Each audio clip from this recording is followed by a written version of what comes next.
ओम गुरुभ्यो नमः। ओम गम गणपतये नमः। ओम ओम हनुमते नमः। ओम राम रामाय नमः। ओम मातेभ्यो नमः। ओम मातपितृ चरण कमलेभ्यो नमो नमः। ओम शांति शांति शांति। हरि ओम श्री गुरुभ्यो नमः। स्वागत है आध्यात्म गुरुकुल, ज्योतिष गुरुकुल, वास्तु गुरुकुल, स्वावलंबन गुरुकुल, पूजा पाठ कर्मकांड गुरुकुल, ओडिशा और क्लासेस। मैं आचार्य संजय बात करते हैं आप लोगों का यक्ष प्रश्न। क्या 2025 का फर्स्ट पार्ट, 2025 का फर्स्ट हाफ बड़ा बुरा गया, बहुत सारा प्रॉब्लम हुआ, कुछ अच्छा रिजल्ट मिला नहीं। तो गुरुजी हमें कृपा करके ये बता दीजिए, क्या 2025 का जो अगला 6 महीना बाकी है कुछ अच्छा होगा, या जैसा चल रहा है वैसा ही चलता रहेगा, या कुछ अच्छे रिजल्ट निकलते हुए दिखाई दे रहे हैं।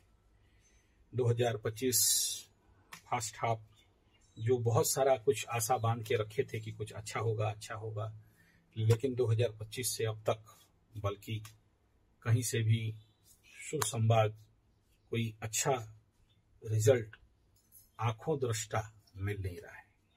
तो चलिए, हर एक राशि के लिए तो अलग अलग और बाद में निकालने का कोशिश करूंगा अगर समय मिला तो। लेकिन अब जो दिसंबर तक का टाइम जोन है,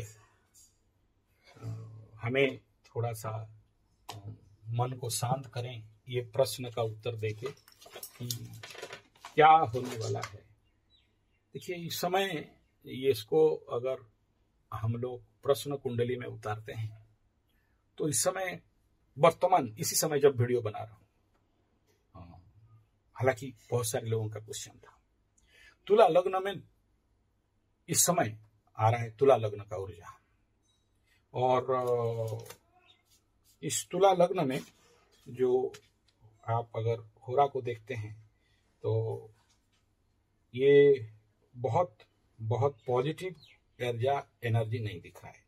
और इस समय तुला लग्न का लग्नाधिपति शुक्र अपने से अष्टम में जाके बैठा है। तो अगर, और इसमें ये जरूर है कि इसके ऊपर शुभ ग्रह का दृष्टि है, तो ऐसे कंडीशन पे उत्तर ज्यादातर पॉजिटिव आता है कि हाँ, आपका यहाँ पर अच्छा कंडीशन दिखाई दे रहा है, अच्छा होगा। लेकिन यहाँ पर सूर्य का होरा भी है, तो जब सूर्य का होरा आता है तो क्या होगा, बोले अगला समय लाभ होगा। लेकिन यहाँ पर जनरली सूर्य आके क्या होता है, नीच हो जाता है।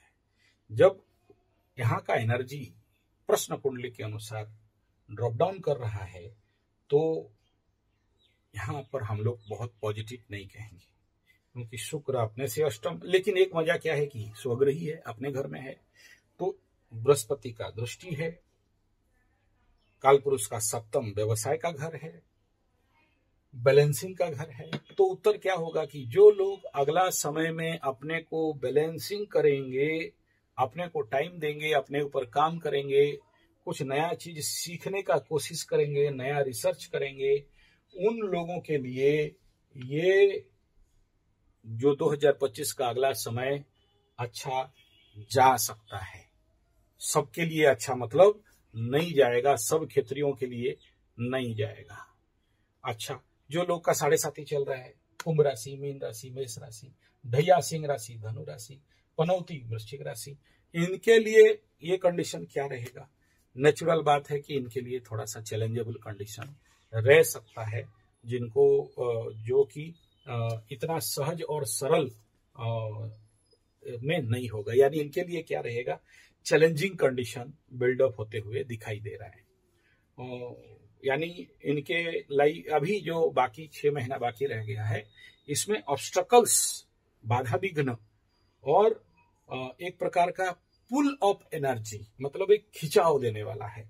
दूसरा क्या रहेगा, थकावट रहेगा। तीसरा क्या रहेगा कि आपको कभी जो जनरल ह्यूमन माइंड का पास जो सप्लाई कंडीशन है वो एक प्रकार का भ्रमात्मक कंडीशन दे सकता है।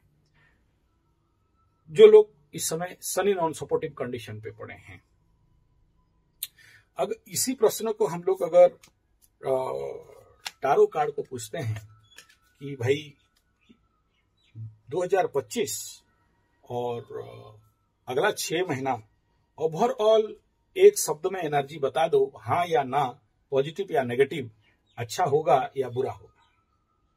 तो यहां पर आता है 7 ऑफ कप, और 7 ऑफ कप का उत्तर आ रहा है जो पहला ऊपर का, अनिश्चितता और तत्व जल और 7 केतु, तो इमोशनल डिसबैलेंस और बड़े सारे परेशानी जल को लेके यहां पर दिखाई दे रहा है। वृश्चिक और शुक्र का एनर्जी यानी कामना वासना वृद्धि और ऑकल्ट गुप्त या अष्टम तो मृत्यु तुल्य पीड़ा और बाधा विघ्न, इतना ही समझ लो आप। तो टारो यहां पर बहुत ज्यादा पॉजिटिव एंड सपोर्ट बात नहीं कर रहा है।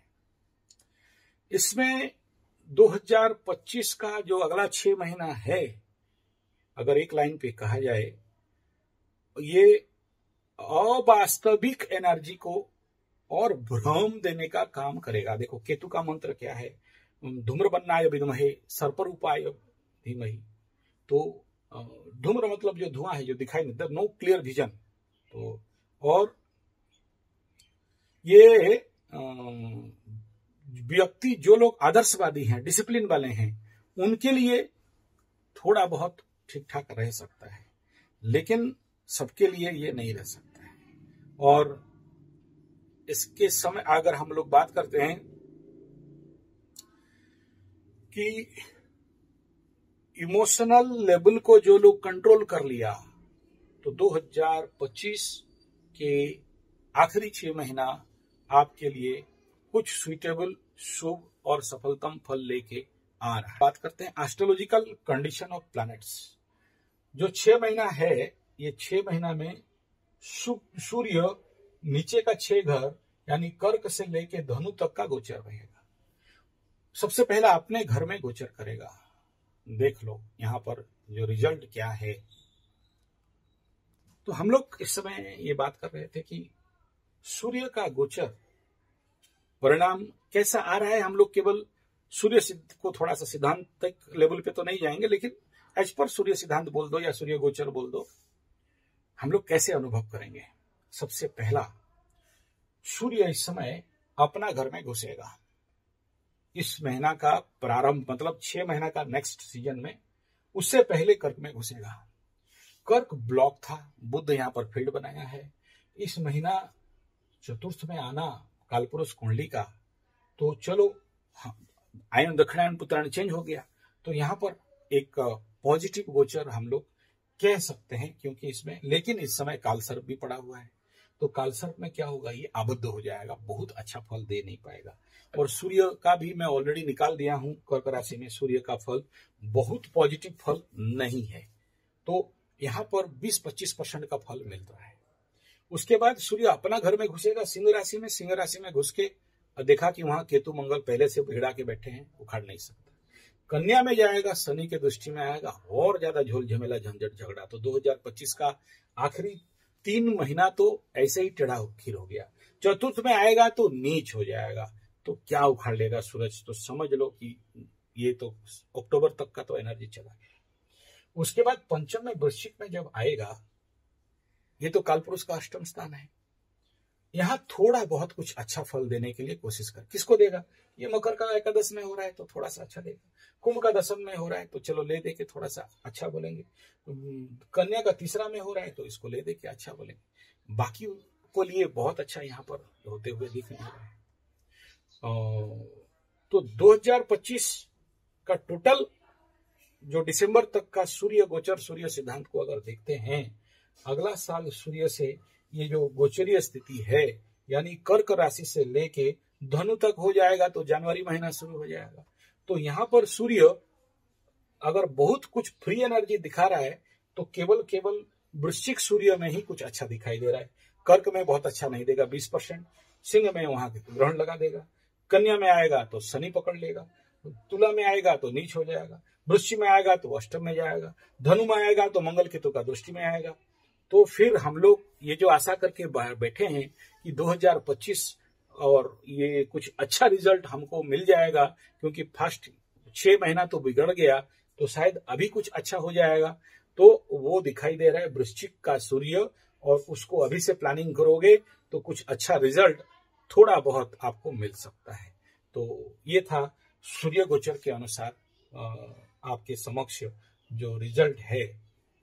इस समय बाकी ग्रहों का स्थिति परिस्थिति को अगर देखते हो तो कुछ हद तक अगर आप बहुत पॉजिटिव आशा करते हो तो मंगल से मिलना है। तो मंगल अभी 2025 का अगला 6 महीना मंगल तो केतु के साथ बैठ के दंगल कर रहा है। उसके बाद समसप्तक शनि हो जाएगा तो फ्यूज उड़ गया। तुला में जब आएगा तो शत्रुग्रह ही हो गया। तो लेकिन एक पॉजिटिव यह है कि मंगल माने क्या, समझ लो कि मंगल का पूरा 2025 का जो इसका गोचर स्थिति क्या है, गुरु का दृष्टि में आने के कारण कुछ सेफ्टी फल यहां से मंगल यानी जमीन, भाई, नाई, मंगल, पुलिस, एडमिनिस्ट्रेशन इत्यादि जो भी समझते ईगो, यहाँ थोड़ा सा पॉजिटिव करेगा। अपना घर में घुसेगा, यहाँ कुछ पॉजिटिव देगा। यानी मंगल के लिए अगर आप मंगल रिलेटेड जो भी कार्य कर रहे हो 45 दिन आपके लिए बेस्ट रहेगा। उसके बाद यहाँ धनु में जाएगा, फिर से मंगल शनि की दृष्टि में आएगा, यहाँ टॉप उच्च हो जाएगा, लेकिन तब तक ईयर खत्म हो गया होगा। तो ये कोई बहुत बढ़िया रिजल्ट यहाँ मंगल से भी नहीं आशा करेंगे। 90 दिन का रिजल्ट कुछ होते हुए दिखाई दे रहा है। उसके बाद यहाँ तो बाकी प्लैनेट तो अपने घर में बैठे रहेंगे। मंगल, केतु, मंगल, राहु, शनि, वो तो उसमें वो तो ऑलरेडी फल सबको पता है। बाकी शुक्र बुध जो भी टुच्चा जैसे काम कुछ कर देंगे तो कर देंगे, लेकिन वो भी बहुत बढ़िया नहीं दिख रहा है। यानी ले दे के अगर हम लोग ये निर्णय सोचें कि भाई हमें अगर इस प्रश्न का मीमांसा निकालते हैं कि 2025 का अगला जो 6 महीना पड़ा हुआ है हाथ में, इसमें कुछ अच्छे रिजल्ट दिख रहा है क्या? तो नहीं दिख रहा है। अब प्रश्न यह है कि अच्छा रिजल्ट पाने के लिए हमें ऐसा क्या रेमेडी करना पड़ेगा। इस प्रश्न का मीमांसा में थोड़ा सा हम लोग अगर जाएं तो वो रेमेडी पार्ट क्या हो सकता है, अगर यहां से कुछ अच्छा रिजल्ट हम लोग निकालना चाहते हैं तो सबसे पहले ये देखना पड़ेगा कि यार समस्या कौन दे रहा है।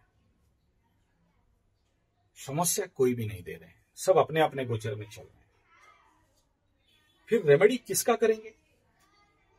रेमेडी करना है तो देखना है कि सबसे ज्यादा सॉलिड मूवमेंट करने वाला जो प्लैनेट है वो यहां पर अगर कोई देने वाला है तो मंगल है।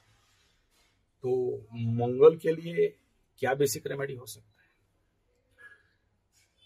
तो सीधा सा बात है यहाँ पर ये जरूर एक पॉजिटिव बात है कि जैसे ही कालसर्प योग कटेगा तब आप कुछ अच्छे रिजल्ट का होप जरूर कर सकते हो, इसमें कोई दो राय नहीं है। मैं कहूंगा कि हाँ, इसमें किया जा सकता है। परंतु बेसिक रेमेडी की बात अगर हम लोग करते हैं इस पूरा साल का, तो एक ही चीज दिखाई दे रहा है, और वो दिखाई दे रहा है कि सेल्फ मैनेजमेंट। अगर ऐसा एनर्जी आ रहा है, क्योंकि इमोशनल डिसबैलेंस एनर्जी ज्यादा आ रहा है, ओवर पावर केतु कर रहा है। कोई भी राशि लग्न हो, अगर आप चाहते हो 2025 का एंड पार्ट में कुछ अच्छा रिजल्ट करना, देखो क्या चमत्कार है। टारो कार्ड में भी केतु निकल रहा है, एस्ट्रोलॉजिकली भी देख रहे हैं कि केतु डोमिनेट कर रहा है, और जो कुछ भी तो केतु का नंबर है 7 ऑफ कप्स। तो इमोशन और ऑब्स्टेकल को दिखाया जाता है। कितना मैच है टारो के साथ एस्ट्रोलॉजी, आप देख लो एक बार। तो रेमेडी किसका आ रहा है? केतु का रेमेडी। तो क्या करना है? इमोशनल बैलेंसिंग जितना ज्यादा कर सकते हो। कैसे करना है? तो उसके लिए naturally emotion deal with the mind. तो माइंड मैनेजमेंट, इसके ऊपर ऑलरेडी मैं वीडियो दिया हूं। Mind management, mind repairing, mind recorrection, refreshment of mind, management of mind, self management. ये इतना अगर आप ट्रेनिंग कर लेते हो, 3 दिन का होता है, फिर देखो जिंदगी में चमत्कार क्या होता है। ये इसका टेक्निकली मतलब यहां पर कोई पूजा पाठ, ढकोसलाबाजी, ठकबाजी नहीं है। तो आप केवल इतना ही समझ लो, अगर ये प्रश्न पूछा जाता है कि 2025 का अगला 6 महीना का क्या और किस ग्रह का रेमेडी करेंगे तो हमारे जीवन में सुख शांति समृद्धि बरकत मिलेगा। इतना ही प्रश्न है और इसका उत्तर यहाँ पर मात्र यही आ रहा है कि भाई अगर आप ये कर सकते हो तो आपको रिजल्ट कुछ अच्छा दिखाई दे सकता है, नहीं करोगे तो बाबा जी का ठुल्लू पकड़ना पड़ेगा।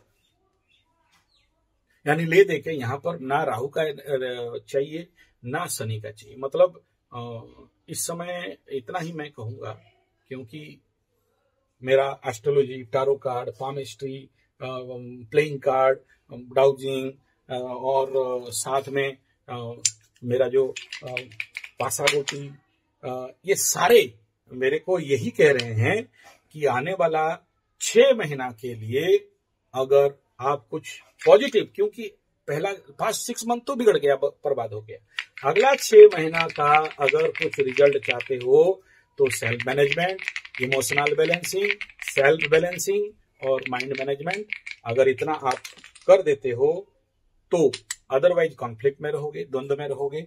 यानी 2025 का next 6 month remedy of Ketu very important. मैं नहीं कह रहा हूं, ऑकल्ट है, गुप्त अंदर से बात निकल रहा है और आप लोगों का प्रश्न का मुझे मीमांसा देना था, तो यही मीमांसा है कि केतु का रेमेडी जिसको जैसे आता है, जो जो आप लोग जानते हो, अपने बार चार्ट के अनुसार कर लो, फिर रिजल्ट आपको मिल जाएगा। कई सारे रिजल्ट्स हैं, कई सारे मैं ऑलरेडी मेरे वीडियो में बता चुका हूं, उसमें पूरी मंदिर वाला भी बताया हुआ हूं और ध्वजा वाला भी बताया हुआ हूं, मेंढा दान का बात बताया हूं। 2025 का केतु अगर प्रॉब्लम देने के लिए आ रहा है तो वो रेमेडी अगर करते हो तो, और आप बोलो, आप बिलीव नहीं करोगे, ये बात ना मेरे को पहले से अंदर हो रहा था, लेकिन जब आप रिसर्च किया, सारा टूल को लगाया, तब समझ देखा कि हाँ यार यही दे रहा है बाधा विघ्न कष्ट पीड़ा, और ये ज्यादा पावरफुल कंडीशन पे ये मूवमेंट कर रहा है। तो इसका रेमेडी करणीय है, आप लोग कर लेना तो कुछ अच्छा रिजल्ट होगा। बोलोगे यार ये तो पैसा वैसा खर्चा वाला रात वास्ता बता रहे हो, वहां जाएंगे यहाँ जाएंगे तभी होगा, कोई बात नहीं। केवल देखो, मैं जनरली किसी को अलाउड नहीं करता हूं कि क्योंकि अभी केतु शांति के लिए गधा लोग बोलेंगे कि केतु का मंत्र जाप कर लो, आई जस्ट नॉट अलाउड। मैं किसी भी क्लाइंट को, किसी भी यजमान को कभी भी ग्रह मंत्र जाप करने के लिए नहीं बोलता, वेरी डेंजरियस। और जो लोग जानते हैं वो जानते हैं, कई बार आके केतु खड़ा हो जाएगा सामने और पगला देगा आपको। और ऐसे भी तो धूम्रवर्णाय विद्महे सर्परूपाय धीमहि कहा गया है इसको। तो आप अपने जिंदगी को रिस्क में मत लो। केतु का मंत्र जाप करना, थोड़ा बहुत प्रणाम वणाम कर लो, किसी मंदिर में जाके केतु भगवान है प्रार्थना कर लो, भोग लगा दो, लेकिन उसमें कोई रिजल्ट आता है, मतलब आएगा नहीं ऐसा नहीं है, लेकिन उसके लिए बहुत सारे विधान एंड प्रोटोकॉल्स है।